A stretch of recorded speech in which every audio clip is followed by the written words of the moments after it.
What's going on, guys? Tyler Kenning here with California Bass and Guide Service. We're out here on Lake Berryessa today. Going to do a little fishing report for you guys, let you know what's going on. So let's get into it.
Alright guys, so as I said, we're out here on Lake Berryessa today. It is November 16th, 2024, and the water temperature today was pretty consistent, 58 to 59 degrees. It's been kind of holding there the last few days. As far as the weather goes, we are starting to get a little bit cooler weather. Today, low of 42, high of 60, but this morning had that strong north wind, real cold. It's all bundled up.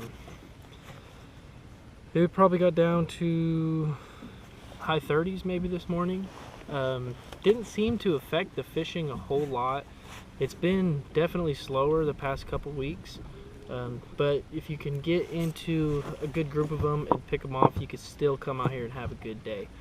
So today I mostly stayed in the Narrows. I tried running out to the main lake for a little bit, but that wind was so strong, those rollers coming over, I just didn't want to have to get up there and get stuck, or get up there and just beat myself up on the way back. So stayed in the Narrows today, specifically around the probably the first third from the mouth of the main lake, and I was targeting rock points, and a lot of those bass were just pretty scattered out along those rock points. You know, you may hit 2 or 3 points and before you catch a fish. So I was just bouncing around, throwing that deep crankbait,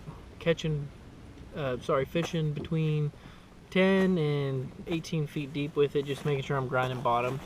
The water clarity out there is, I mean, out by the mouth it's a little more clear. It's mudding up a little bit just from the wind, but you can still see down about 10 feet in certain spots. You get back in some of the coves, it does dirty up to around 3 or 4 feet, just depending on how hard the wind's been hitting, what kind of bank it is. A lot of those pure rock banks are a little bit cleaner right now than the mud and the clay banks. As far as lures for me right now, it's pretty much just one category, a small handful of baits. I've been catching all of my fish on a deep crankbait. So we'll start shallow and work our way out. So for that, 4 to 8, maybe 10 foot range, depending on what size line you're throwing. I'm throwing 10-pound test so I can get it down a little bit deeper. Is that Spro Rock Crawler 55. Anything with that orange belly right now for the rock crawler seems to be doing pretty well. Catching a lot of smallmouth actually on that the last couple of days. So I caught some nice ones, got some 3.5, 4 pound smallmouth on that.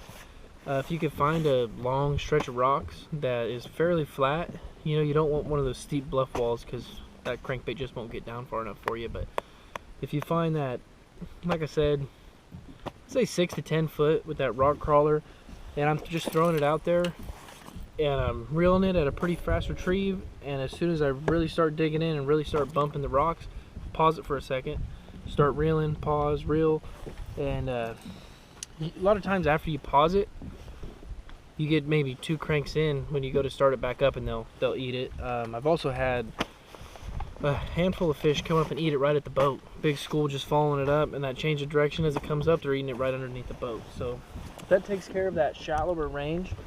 To get a little bit deeper, and I'm throwing this one anywhere from 10 to about 16 feet. That's the River to Sea tactical DD crankbait, and just any shad colors right now. This is just kind of like a, I think it's called glass minnow, just kind of a translucent shad color. And same thing with that. Now that bait right there, the special thing about it is you can run that thing as fast as you want. So I'm throwing it out and I'm just cranking it back as fast as I can. Every time I bump into a rock or something hard, I give it a pause, let it float up a second, then get right back into it. And same thing as that rock crawler, those fish are coming right after the pause. The first couple cranks you go to get it, and they're eating it. And that's about the only thing I can get bit on as far as the reaction bite goes. And it's been such a good bite, I haven't even needed to pick up a worm or anything. And for the deep range, I throw this one anything deeper than 16. I'd say 16 to, you can get it down to about 20. This is the Mega Bass Deep 6. Just a really good bait. This is a little bit pricier bait than the last two, but you just can't beat this for getting down there, dredging bottom.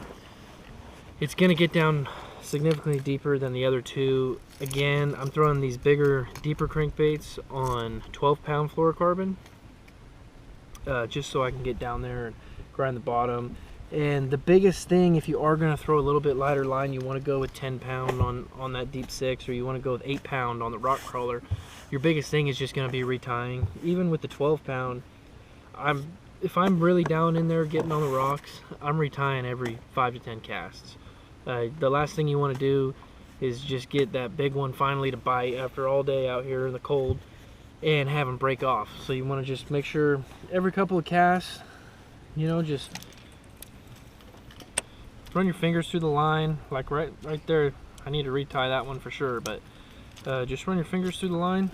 Make sure you're not all chewed up from those rocks.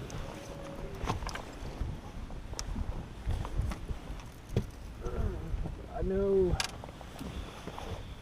as far as the boat traffic goes out here right now, there's a lot of kokanee fishermen, trout fishermen out right now.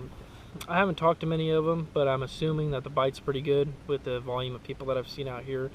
Fishing deep, you know, they're staying around the mouth of the Narrows, they're staying around Big Island, fishing, you know, just trolling deep. So just watch out for them when you're running across the lake. Just be careful of, you know, they're trolling, they got their lines out behind the boat, so don't cut it too close, and stay clear of them. And then next weekend, I believe it's the 23rd, the Bass Reapers have their open out here. The Fairfield Sassoon Bass Reapers have their annual Lake Berryessa open. So if you want to come out, have a good time. There's usually quite a few boats. I'm not sure what the turnout is going to look like this year, just because we are supposed to get some rain next weekend. So I don't know how many people that's going to shy off of that, but that's usually a good event, a good fun time. I'm going to be out there, and yeah, hopefully a lot of people show up, and we just have a good event and maybe stay a little bit dry. The last thing I am going to say is the fishing right now, it is slowing down. Don't get discouraged, because the fish that you will catch are generally a little bit bigger. I actually have one in the box right now I'm going to show you. I caught about 20 minutes ago, went 612, so get that guy out.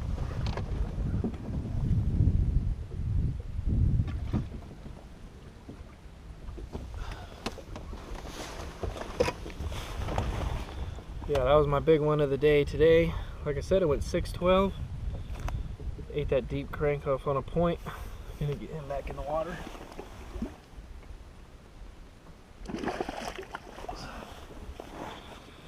So yeah, like I said, there's a lot of big fish out here to catch right now. I've caught some big smallmouth. I've caught a couple 4-pound largemouth. Caught that 6-pounder today.